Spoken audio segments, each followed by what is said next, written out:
Hello and welcome to this workshop introduction to the chakras. My name is Emma Hull and I'll be your guide. I am a life coach, a Reiki healer, and a yoga teacher.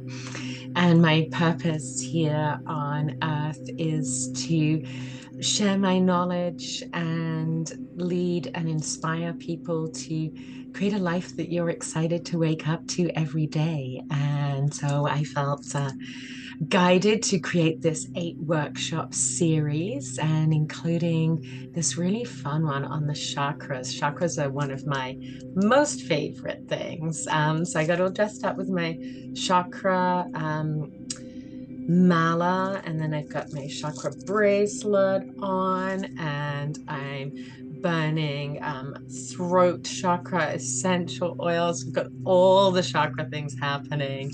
It's definitely one of my most favorite practices, and so I'm delighted to share it with you. And it's lovely to see familiar faces and new faces. Thank you for joining. And definitely, if you enjoy this workshop, tell someone else about it, spread the word. The more people that I can work with, then the more people I can help. And that's a beautiful thing. We're raising the vibration of the collective and just making the world a better place for ourselves and everyone.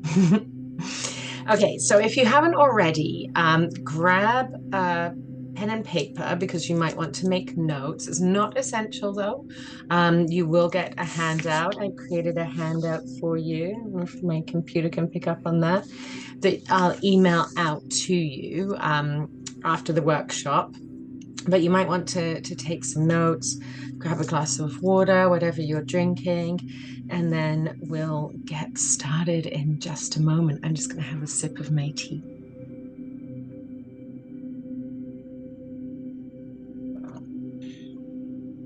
So, what are the chakras? They are energetic centers within our body, and there are all these different lines, meridians of energy, and they're known in Sanskrit as the nadis. And so if you imagine just like all your nerves running around, they're similar to that, and they're these like kind of channels. And there's actually, depending on which philosophy you read, there's over 100 chakras. Now, that would be far too complicated to work with. So it's been simplified. And so we work with primarily 7 chakras, and they're all located along your spinal column, and they correspond to different areas, like physical areas, emotional areas, spiritual areas, elements, all that kind of stuff. And that's actually a new evolution, shall we call it, of the chakras. The chakras have been around for like over 2,000 years. They were first mentioned in the Upanishads, which is the ancient Sanskrit text that describes the Hindu philosophy.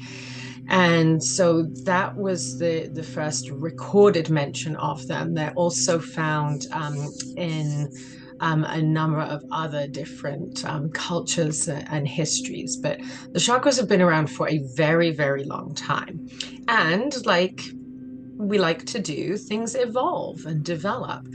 And so scholars and different schools of thought have associated the chakras with various different things. So like connecting them to colors, to emotions, to personality types, to tarot cards. These are all new things. And that's wonderful. I'm all for evolution. So, like anything, take what works for you and just release what doesn't. So, going back to, everyone agrees, they are energetic centers. We're going to work with 7 of them because we don't have time to work with 144 of them. Um, and I couldn't learn that. I can remember that much, I don't think either. So, the energetic centers along your spine, and they have multiple different correspondences. And if you think about them as, you know, your spine, your spinal column is intrinsic, right? That's where a lot of energy flows. And so if you have any blockages along your spine, along this central column of your chakras, then that is going to impact you. Similarly, if they're like all wide open, all the energy is just going to pour through you. So our goal is to have balance. So sometimes we need to work on opening a chakra. Sometimes we need to work on toning it down. Sometimes maybe we want to like really leverage the power of a chakra so that we can step into that, like I'm doing tonight. I'm leveraging the throat chakra so that I can communicate clearly. You know, it's, you can work with them in so many ways, so many ways. The main thing is, so there's the two imbalances, right? You can have too much, not enough. It can be blocked or it can be wide open. It can be like in your face or repressed. And the goal is to find equilibrium, some balance, and to maintain that primarily, unless we're trying to leverage a particular chakra in a moment. So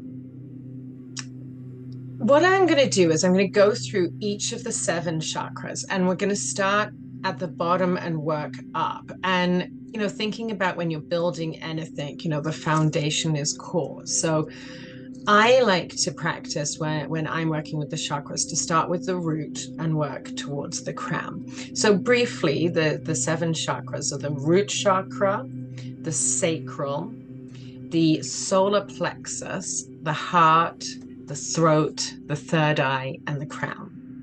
And so they go from your tailbone to the top of your head, or some people feel their crown slightly above the top of their head. And so we're going to work our way up, going through each of them and discussing like some of the different ways that they show up, some of the different resources that you can use to work with them. And then at the end, we'll talk about some ways that you can apply that in your day-to-day life. Sound good? Okay.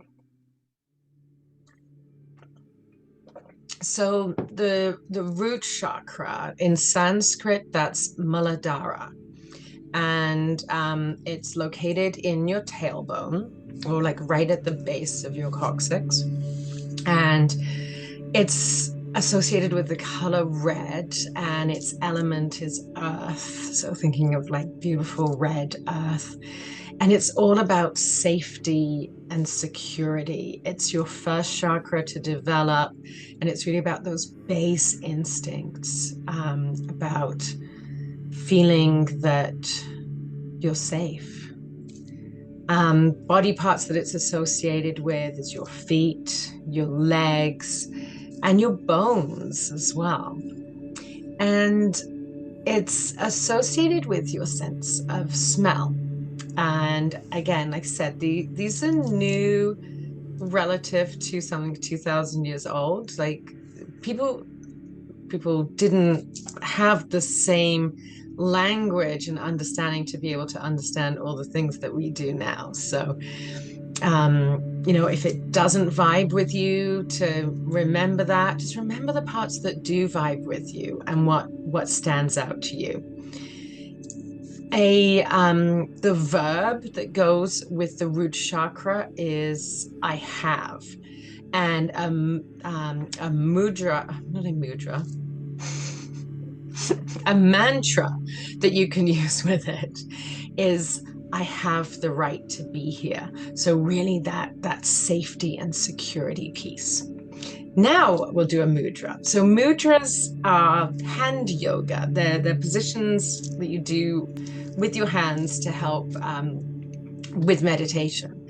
And so the mudra for the root chakra is your thumb and your index fingers touch on each hand.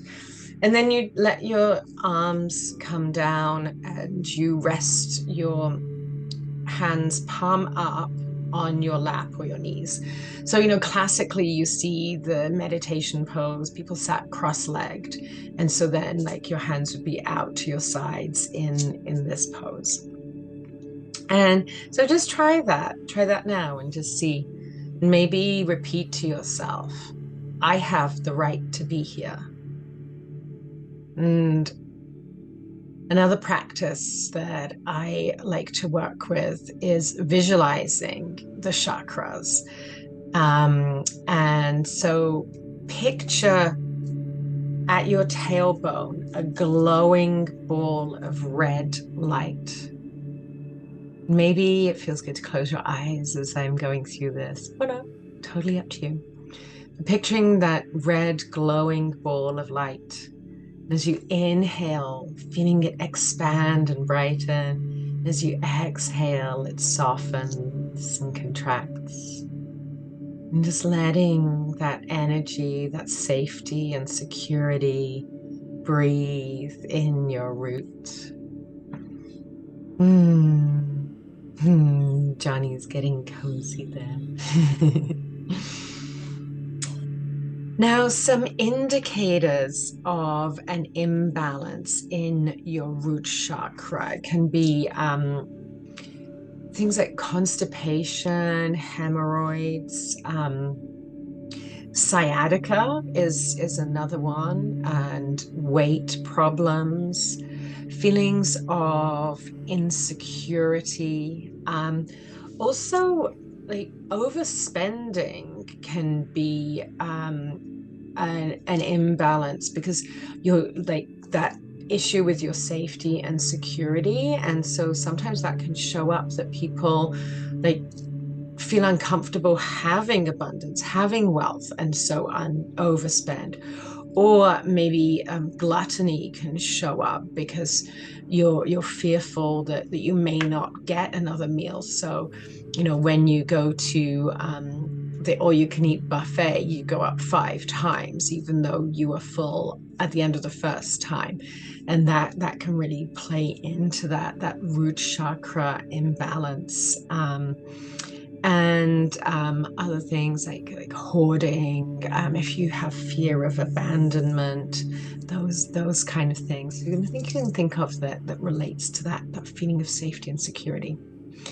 And so some of the ways to work with the root chakra, like I said, it's associated with the element earth. And so a really fun one to do is to go walk barefoot in the dirt. Get your feet on the ground or on the grass. It's really good to get your feet in the mud, in the dirt.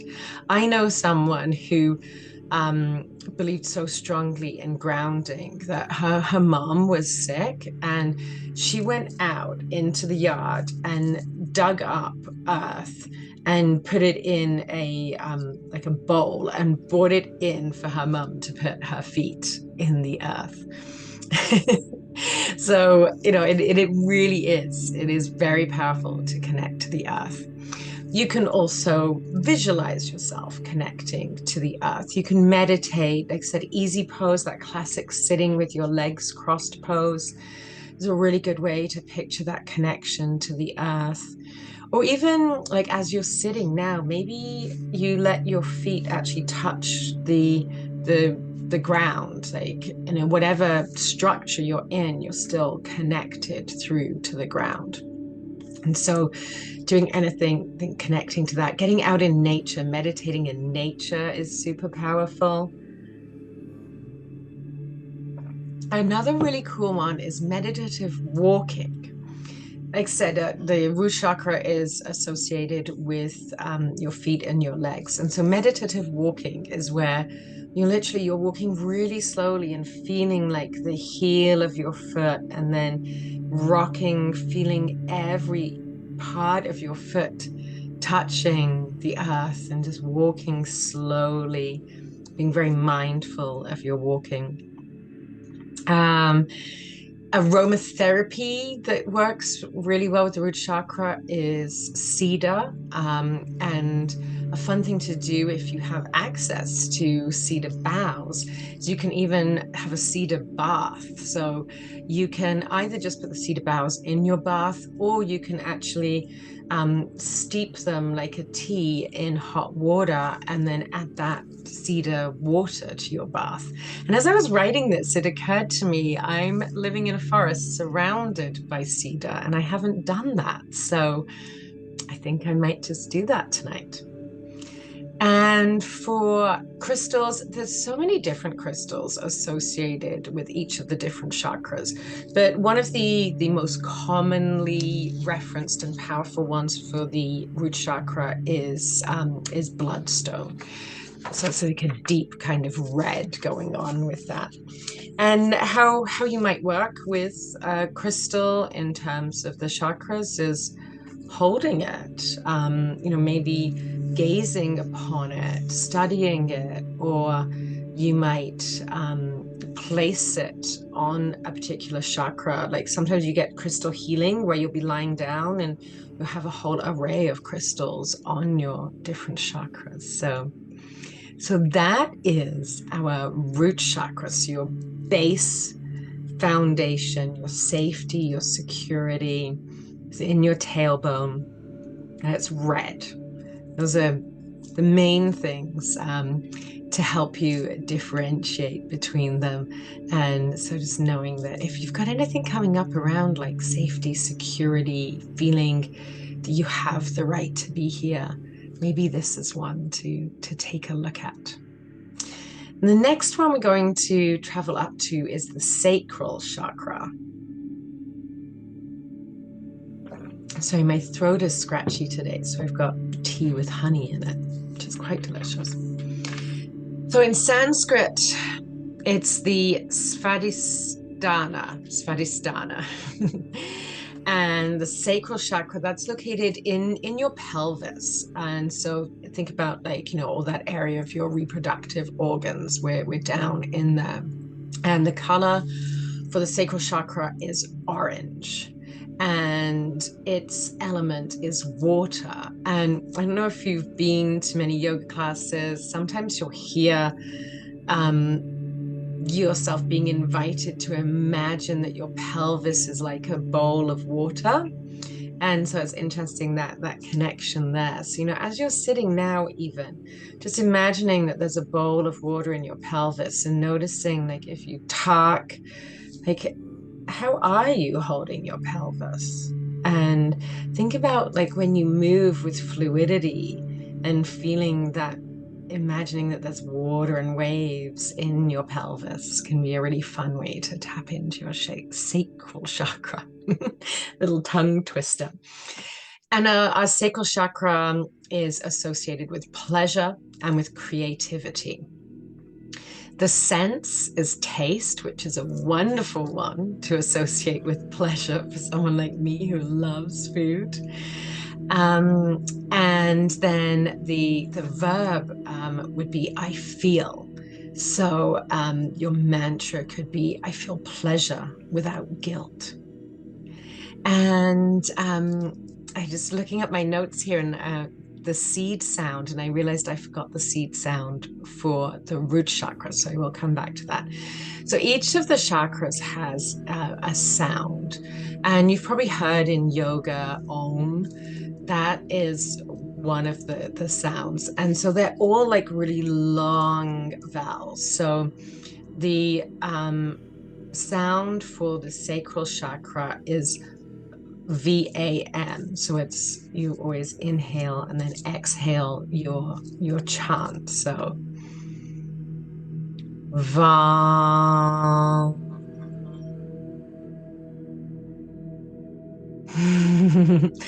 And when you're chanting the sounds, imagine, like, picture feeling that vibration. So it's the V, feeling that vibration from the V coming up from your pelvis and traveling up, and really embodying that sacral chakra as you chant. And the mudra here is place your hands in your lap with your palms facing up and put your right hand on top of your left. And that's it. It's a pretty easy, relaxing one. And so maybe you could try chanting Va.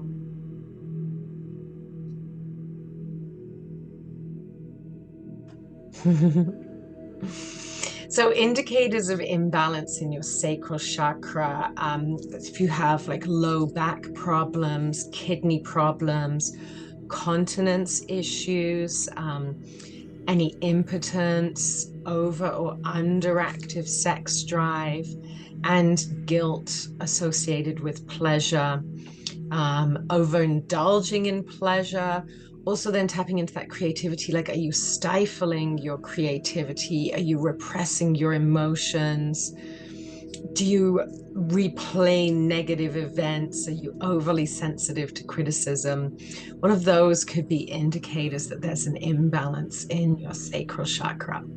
And some of the ways that you can work to balance your sacral chakra is get in water. It's like that associated with that water element. So whether it's having a bath, maybe you go swimming, maybe you take a walk along a river, maybe you go kayaking, do something with water. Have a glass of water, drink a glass of water. That could be great.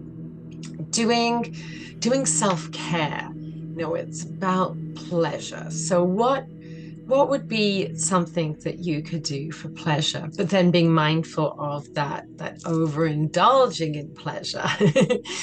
um, it's associated with the color orange. So eat orange foods, have an orange or sweet potato, carrots. I don't know what other orange foods are there. I'm sure that there's loads.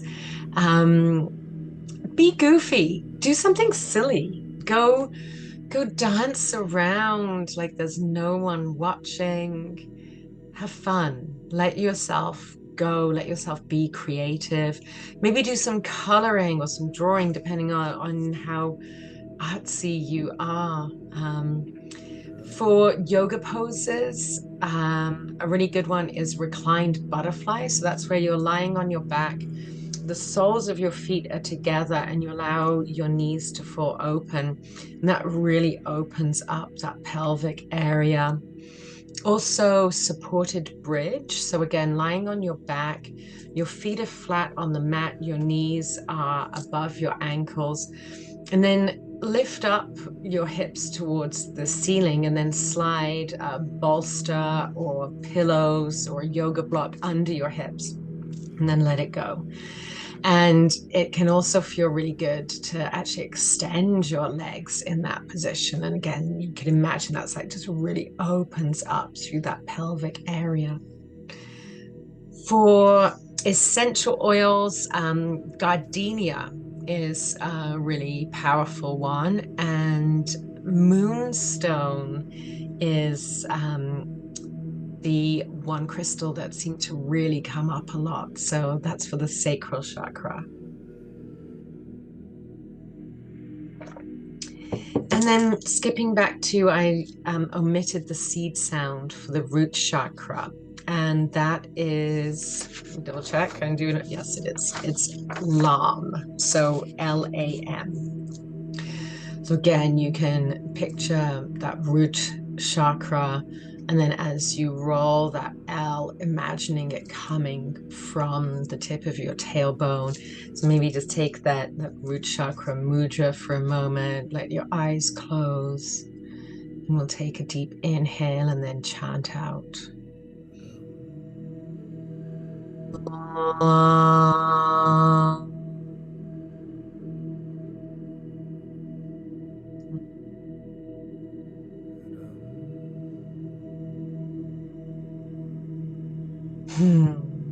And maybe chanting feels weird, so that can be in your be goofy part of your sacral chakra work.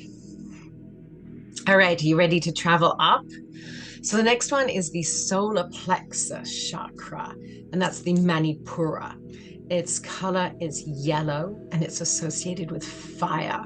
This is all about your willpower, your self-confidence. And so, when you say like fire in your belly, it was really about that. So the solar plexus goes from your navel up to the base of your sternum. So just kind of where your rib cage joins together. So thinking about that fire in your belly, that yellow and confidence and willpower. In terms of your body parts, it's associated with your muscles and your digestive system, and the sense that it's associated with is your sight. For a verb, it's all about I can. So the mantra that I suggest here is I can do anything I choose to. Right? How powerful does that feel? I can do anything I choose to. So picturing that yellow light glowing in your belly and believing that you can do anything. The mudra here is you put your hands together, your palms together, but with your fingers facing down. And then your thumbs are folded over one another. It doesn't matter which one goes on the top. And then you bring them like into your sacral chakra area. Now, I don't have the flexibility that my hands can actually face down, so they're sort of facing out at about, I don't know, 45 degrees. But you get the idea, right? So your hands together between your heart and your stomach, palms together, thumbs are folded over one another. And let your eyes close and picture that yellow energy, that fire glowing in your belly. And the seed sound is ram. So feeling that really vibrate in your stomach. Ra.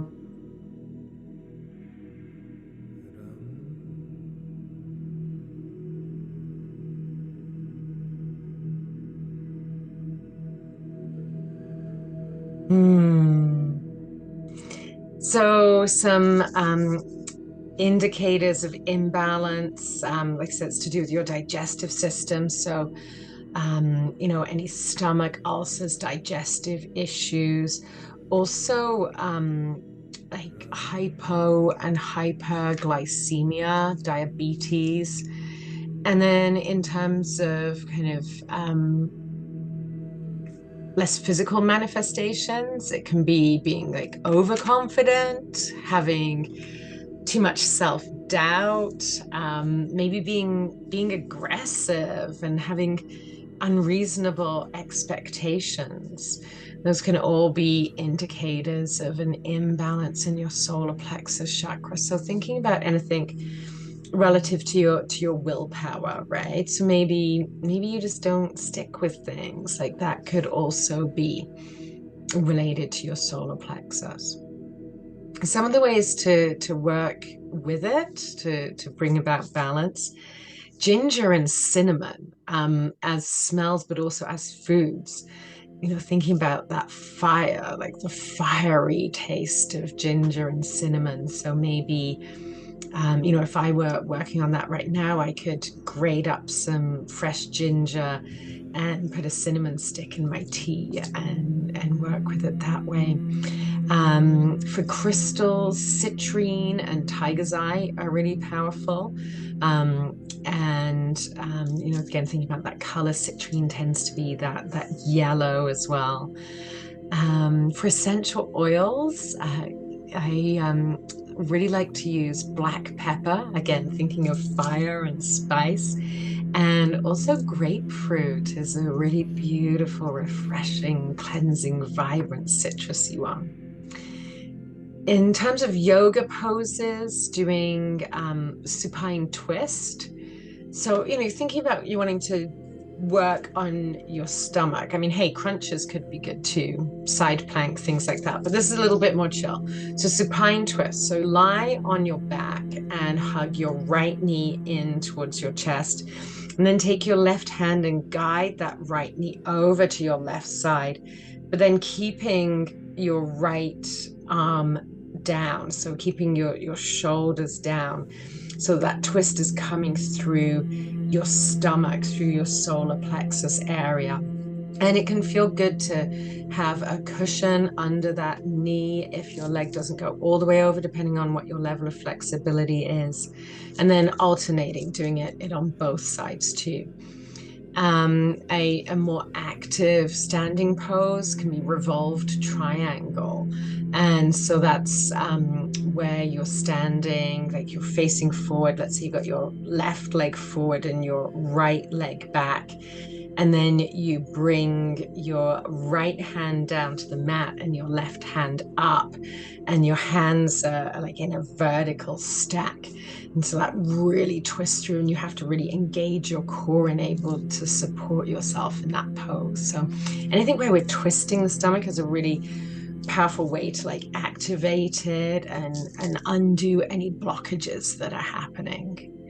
And then another practice that is really good is shadow work. So that's, I actually have a workshop coming up on shadow work. Have a look at the one Darkness to Light, which is next Thursday, which is the equinox. And it's no coincidence that it's taking place at the equinox. And that's all about working on shadow work. So if you don't know what that is and you're curious, sign up. Okay, traveling up into our heart chakra. Can you guess what this one's associated with? Love, of course. It's called the Anahata, and it's located throughout your chest. The color is green, and the element that it's associated with is air. The body parts, it's the heart, lungs, arms, hands. So it goes all the way down, all through your chest and all the way down your arms. And the sense that it's associated with is love, which feels perfect for also touch. Touch feels perfect for love. And for your verb, it's I love, and I offer as your mantra, I love myself and all others. Because the heart chakra is about love. There is more than enough love to go around for the whole world. So the more you give love, the more you receive love, and it just keeps flowing. Never ever hold back. Receive love freely and give love freely is the message from the heart chakra. And the sound for the heart chakra is yam with a Y. The mudra, you bring your index finger and thumb touching again. Your right hand comes to your heart and your left hand goes down to your lap. And so allowing your eyes to close, picturing that green light filling your heart. And we'll inhale to chant yam. Yam.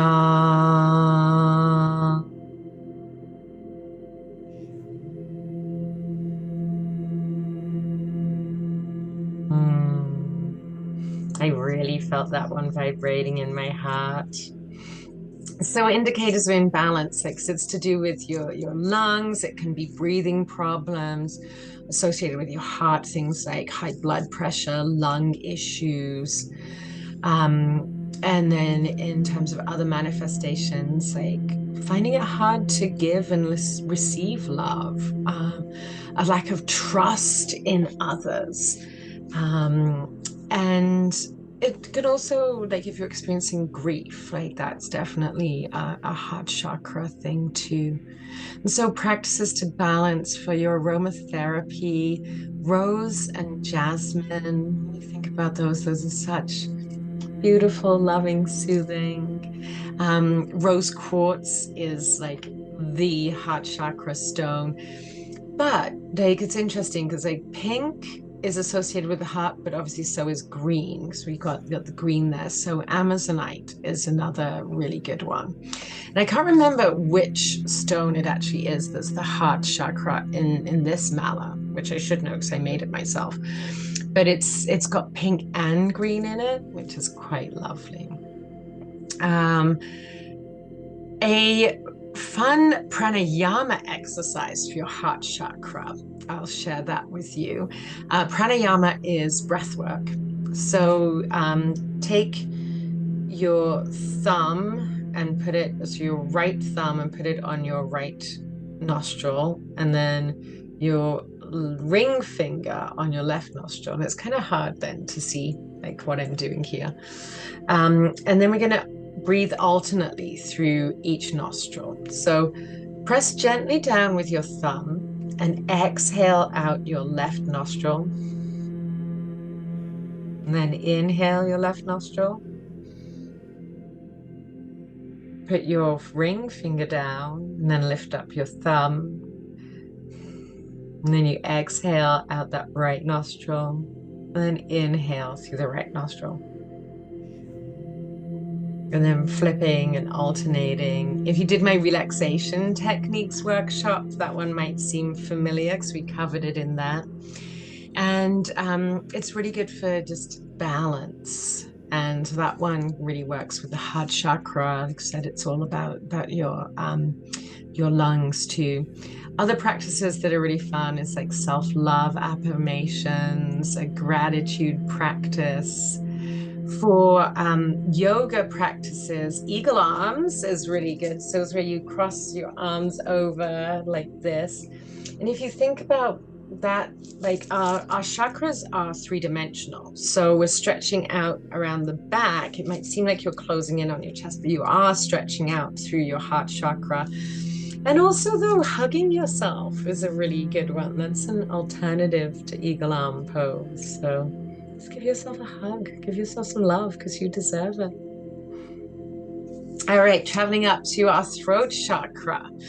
And that's the Vishuddha. And it's all in your ear, nose, throat, all around here. And it's all to do with communication. The color is blue and the element is sound. It's your body parts. It's exactly where it's located. It's all to do with that. And the sense that it's associated with is your hearing. So thinking about it, it's about communication. It's about your ability to communicate effectively.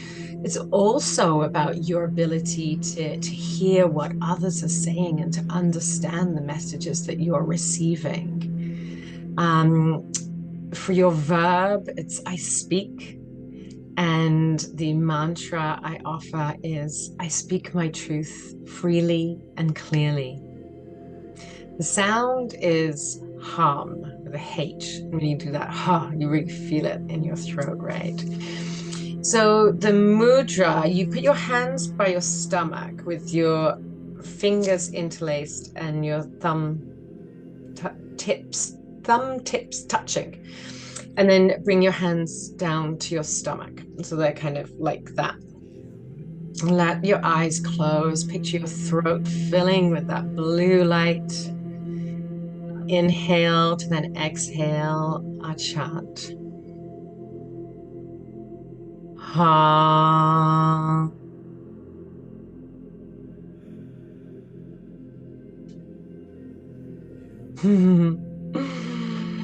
So indicators of imbalance can be a sore throat, a stiff neck, colds, hearing problems, any kind of sinus issues.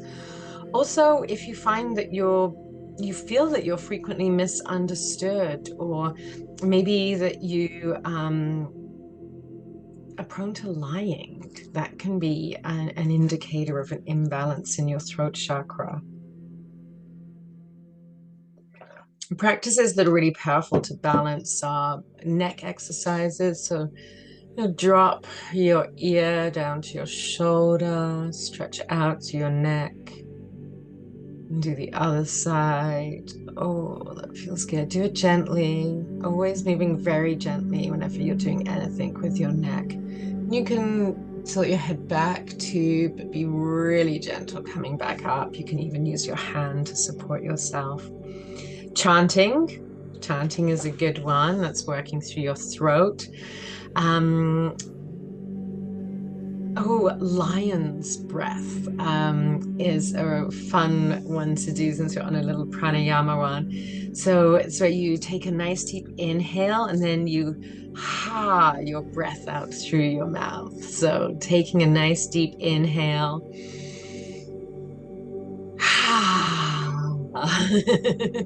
That can be really good. Like do that in downward dog.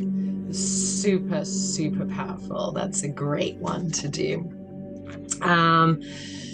Fish pose, if that's in your practice, is really powerful for opening up through the throat. So you're lying on your back and you actually bring like almost the top of your head to the mat.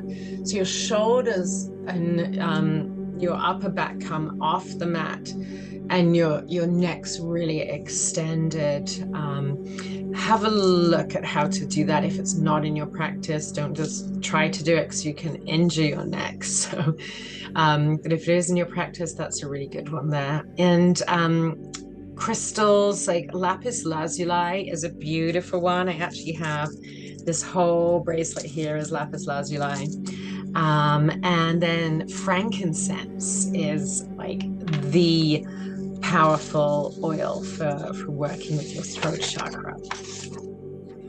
All right, moving on up into the third eye, which is here in between your eyebrows, and that's the ajna.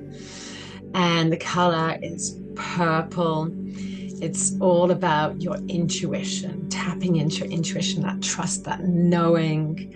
Its element is light. And did I say the color is purple? I think so. The body parts it's associated with is your eyes, and the sense is sight. And the verb is I see, and I offer for your mantra, I see that I can trust my intuition, because this really is all about your intuition, trusting and believing. The sound is Om. Now in yoga, although it's written OM, it's pronounced AUM. And you feel that vibration coming all the way up through as you're chanting your Om. Our mudra here is that you bring your hands together at your sternum, but I'll bring them up because otherwise you can't see them. And bend all your fingers down at that first joint. And then bring your middle fingers up into a little steeple. Got that? So it's like this little steeple here. And then bring them down to your sternum. And your thumbs are just touching, pointing upwards. And let yourself picture that purple light shining at your third eye. And together we'll chant Om. So we'll inhale and then exhale our chant. Om.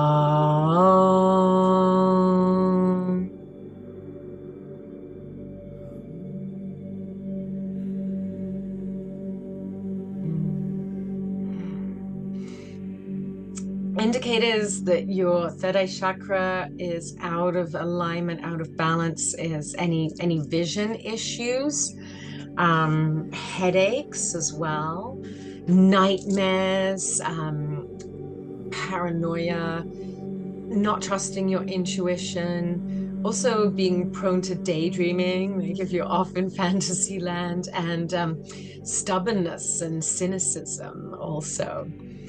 Practices that are really powerful to help balance your third eye chakra is to learn something new, like expand your mind. It's about knowledge, and so that can be really fun.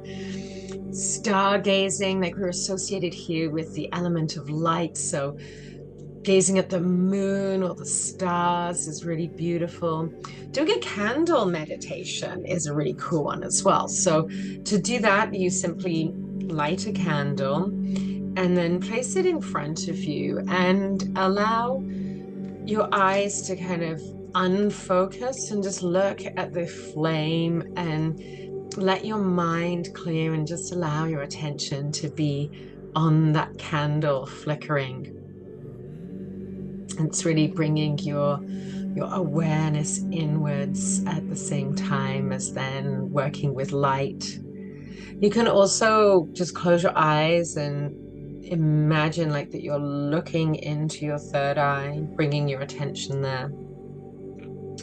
For yoga poses, child's pose is a huge one, especially if you're able to bring your forehead to the mat. If you're not, you can use a block, a yoga block, to bring the mat closer to you, or you can just stack your hands or stack your arms and rest your forehead there. That's a really, really good one. And let's see what else. Amethyst is the crystal for you there. Beautiful purple. It's just, so wonderful. And then lavender. Lavender is very magical to work with your third eye chakra. And then we come to our crown chakra. And as I mentioned at the beginning, sometimes people sense it here, and other times it's like just above the crown of your head. Like where there's that little sort of flat bit. If you were to do a headstand, the spot that you would be on. I cannot do a headstand, so I just have to imagine that. And so in Sanskrit, it's the Sahasrara, and the color is white. And it's all to do with your spiritual connection, your bliss, your trust that there is something bigger than you in this world.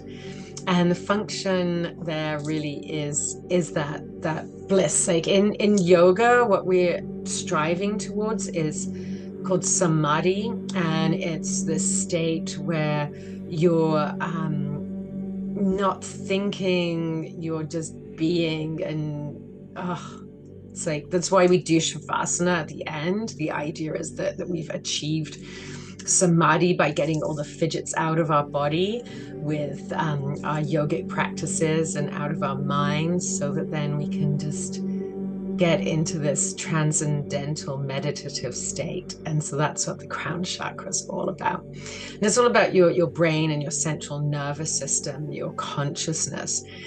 And the verb is I know. And so I offer for your mantra, I know the universe is conspiring for me, because she is.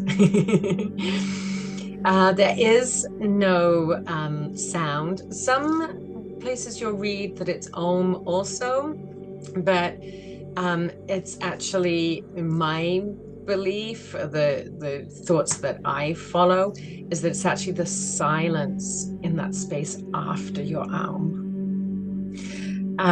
So the mudra, your hands are in front of your stomach, and you interlace your fingers, and then you stick up your little pinky fingers.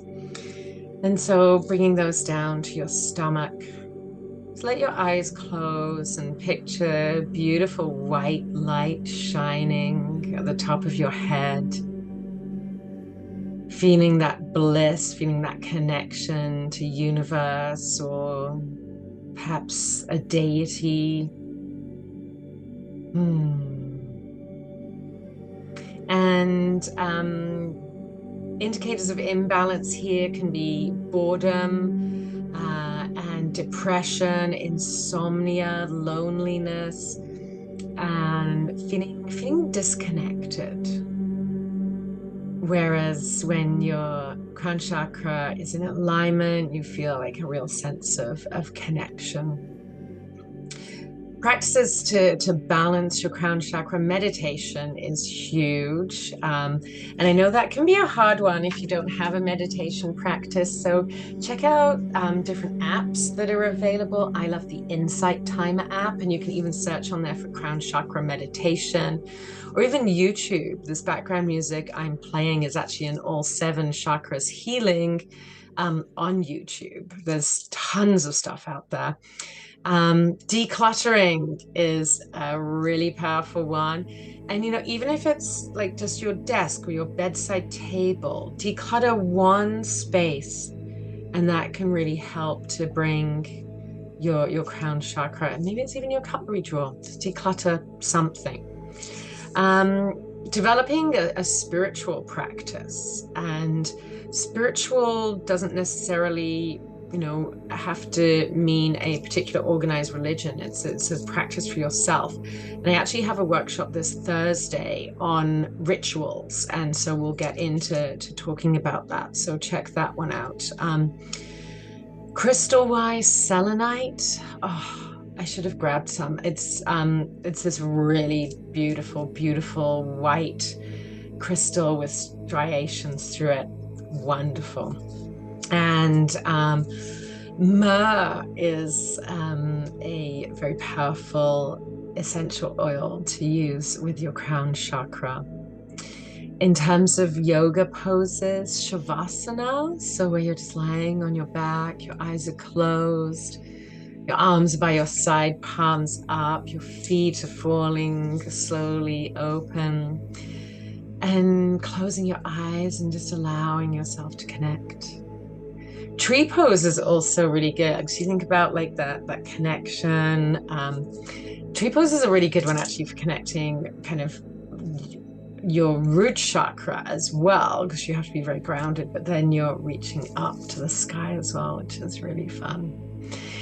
And another practice could be just to do some journaling and think about questioning your own thoughts and assumptions and doing a little bit more learning about yourself so that you can figure out where perhaps you might like to make changes. So that is our journey through the 7 main chakras. As I said, there are many more, but generally and in yoga especially, you'll find everyone just works with the 7, because as you heard, there's an awful lot going on there. So there's plenty to work with. What I would love for you to do is just to take some time each day to bring your attention to your chakras and just notice if you are feeling particularly strong in anyone, drawn to anything. If you're triggered by something, stop and be like, oh, which chakra is that? Or, maybe you find yourself like you've got a tickly throat and you keep coughing and wonder like, where am I not communicating? Perhaps, just kind of bring your attention and check in and have fun with it. Get to know your chakras, spend time working with them. And as I said, you generally we're striving for balance, but also you can leverage them for different situations. If you're going into a situation where you need to be strong, you can work on that solar plexus chakra. So maybe have some ginger and picture that fire in your belly and go with that strength. So I will send you an email that has the handout that I used, and also a link to the replay so you can watch this again. And I would love, if you can just take a moment here and think of one person that you know who might enjoy this workshop and forward them the email. Like I said, I am a Reiki healer, a yoga teacher, and a life coach. I would love to work with you. If you're feeling called, please reach out. Check out my website at lifeuntethered.com, and that's the best way to reach me. And as I said, I do still have those 4 workshops left in this series of 8 free workshops. We've got on Thursday this week the rituals workshop, and so that's really about helping you to develop could be a spiritual practice for yourself. Then next week on Monday, working on your personal mission statement so that you have like a mission statement to guide you through our actions. Next Thursday, which is the equinox, is transforming dark into light. That's learning about shadow work. So what is shadow work? How do you do it? Why would you want to do it? That one, I love that one. And then on the 28th, rounding off the month, is overcoming overwhelm. And that's really helping you to break down overwhelming tasks so that they're not overwhelming. I like to try to simplify things. Life is too complicated, so let's just keep it simple. It has been a delight spending the evening with you. I look forward to supporting you further. I'll send out the email tomorrow. It takes a little while for this video to process, but do check your junk mail if you don't see it. Sometimes it gets sent there. And add my email to your mailbox, emma@lifeuntethered.com. Have a wonderful evening and enjoy working with your chakras.